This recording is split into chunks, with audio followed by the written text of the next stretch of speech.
छोटी राजकुमारी। एक विशाल देश पर देवशक्ति नाम का राजा राज करता था। सब कुछ होने के बावजूद भी वह राजा हमेशा चिंतित रहता था। उसकी चिंता का कारण था उसका एकमात्र पुत्र जो हमेशा बीमार रहता था। दरअसल उस राजकुमार के पेट में एक जहरीले सांप ने अपना घर बना रखा था। राजा सभी दवाइयां, काला जादू आदि जो भी कुछ संभव था सब आजमा चुका था, परंतु सब बेकार रहा। एक दिन राजकुमार ने सोचा, मेरी बीमारी के कारण मेरे पिता हमेशा दुखी व चिंतित रहते हैं। यदि मैं कहीं दूर चला जाऊं तो ना उन्हें मेरा दर्द दिखाई देगा और ना ही वह दुखी होंगे। रात में जब राजा और रानी सो गए तो वह राजकुमार चुपचाप महल छोड़कर चला गया। वह अपने देश की सीमा पार करके पड़ोसी देश में पहुंच गया। वहां पहुंचने तक बहुत रात हो चुकी थी। वहां उसे एक टूटा फूटा व खाली मंदिर दिखाई दिया। थका होने के कारण वह उसी मंदिर के अंदर जाकर सो गया। इतना लंबा सफर तय करने के कारण उसके बाल व कपड़े मैले हो गए। इस कारण सुबह जब लोगों की नजर उस पर पड़ी तो उन्होंने उसे भिखारी समझकर कुछ खाना दे दिया। इसके बाद यही सिलसिला शुरू हो गया। प्रतिदिन कोई ना कोई उसे खाना दे जाता था। इस तरह कई महीने गुजर गए। जिस देश में वह राजकुमार रह रहा था वहां के राजा बहुत ही क्रोधी स्वभाव के थे। गुस्से में वह उल्टे सीधे निर्णय ले लिया करते थे। उस राजा की दो खूबसूरत बेटियां थी। बड़ी बेटी राजा को बहुत प्रिय थी, परंतु वह छोटी बेटी को पसंद नहीं करते थे। इसका कारण था उसका सदा भाग्य के भरोसे रहना। इसके विपरीत बड़ी राजकुमारी हमेशा कहती, हमारे पास ऐशोआराम, धन दौलत, हंसी खुशी, मान सम्मान आदि सभी कुछ इसलिए है क्योंकि हमारे पिता राजा है। परंतु छोटी राजकुमारी उसकी इस बात से सहमत ना होकर कहती थी, हमारी खुशियां, सुख दुख, धन और सम्मान हमें अपने भाग्य की वजह से मिले हैं। इसके इस उत्तर को सुनकर राजा सदा क्रोधित हो जाते थे।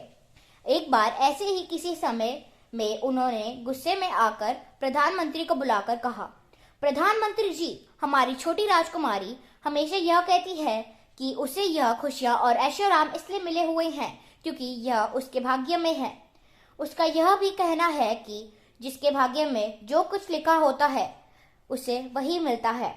मैं चाहता हूं कि आप आज ही उसका विवाह किसी भिखारी के साथ करवा दीजिए।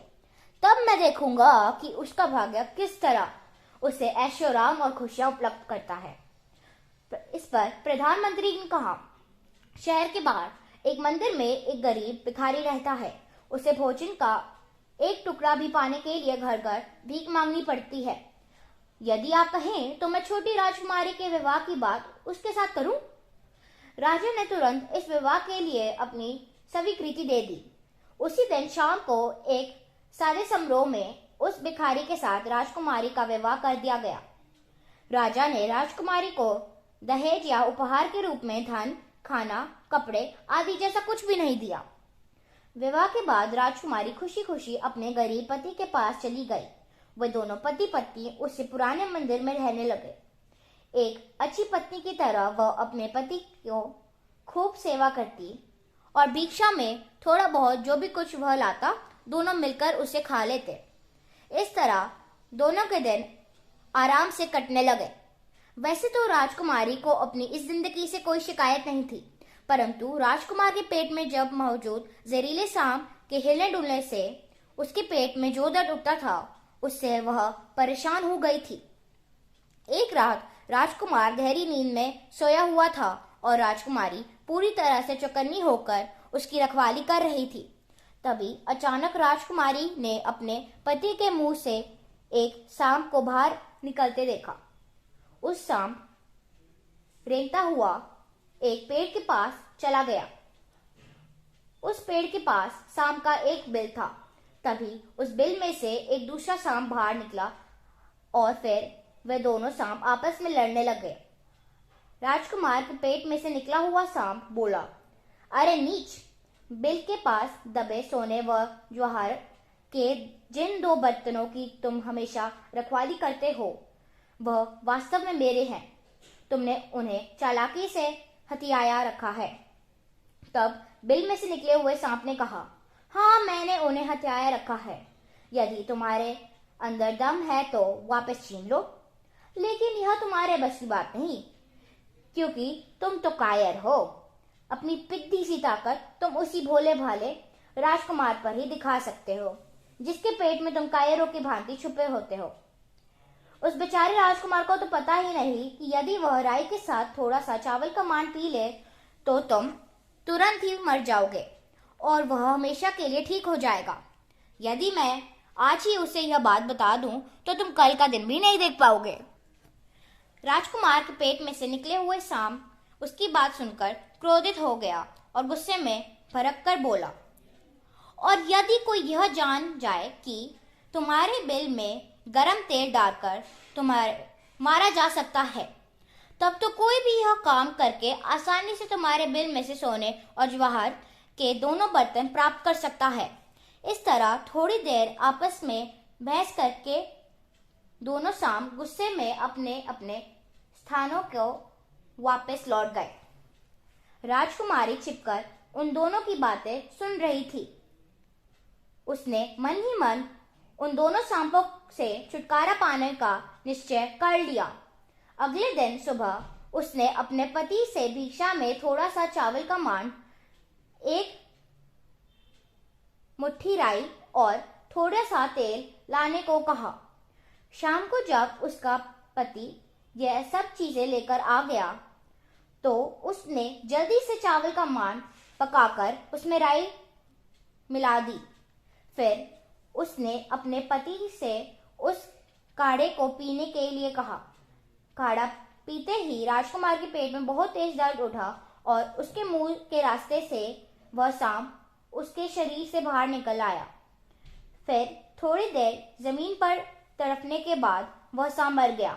इस तरह राजकुमार को उस सांप से हमेशा के लिए छुटकारा मिल गया। उस सांप से छुटकारा पाने के बाद राजकुमारी ने थोड़ा सा तेल गरम करके उस बिल में डाल दिया जिसमें दूसरा सांप रहता था। वह सांप तुरंत बिल में से बाहर निकल आया और कुछ देर तक तड़पने के बाद उसने भी दम तोड़ दिया।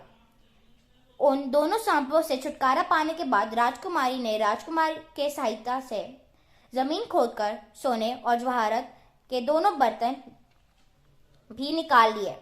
इसके बाद राजकुमारी ने पिछली रात से अब तक जो भी कुछ देखा और किया था सब राजकुमार को बता दिया।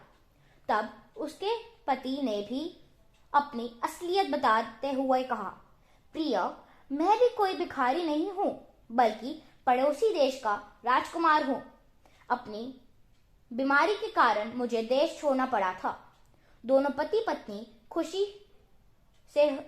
खुश होकर एक दूसरे को गले लगा गए। अगले दिन सुबह वे दोनों धन से भरे बर्तन लेकर राजकुमार के देश चल गए। अपने पुत्र को पुत्रवधू के साथ वापस लौटे देखकर देवशक्ति बहुत प्रसन्न हुआ। वह यह जानकर बहुत खुश था कि उनकी पुत्रवधू ने उनके पुत्र को हमेशा के लिए ठीक कर दिया था। राजकुमार और राजकुमारी के स्वागत में राजा ने बहुत बड़ा समारोह आयोजित किया। इस समारोह में राजकुमारी के पिता को भी आमंत्रित किया गया। पिता के उस समारोह में आने पर राजकुमारी ने उससे कहा, पिताजी, मैंने आपसे कहा था कि किसी का भाग्य नहीं बदला जा सकता। आपने तो मेरा विवाह एक भिखारी से किया था, परंतु मेरे भाग्य में सुख था, इसलिए वह भिखारी एक धनवान राजकुमार में बदल गया और मैं आज भी एक राजकुमारी हूँ। अब राजकुमारी के पिता को भी उसकी बात से सहमत होना पड़ा था।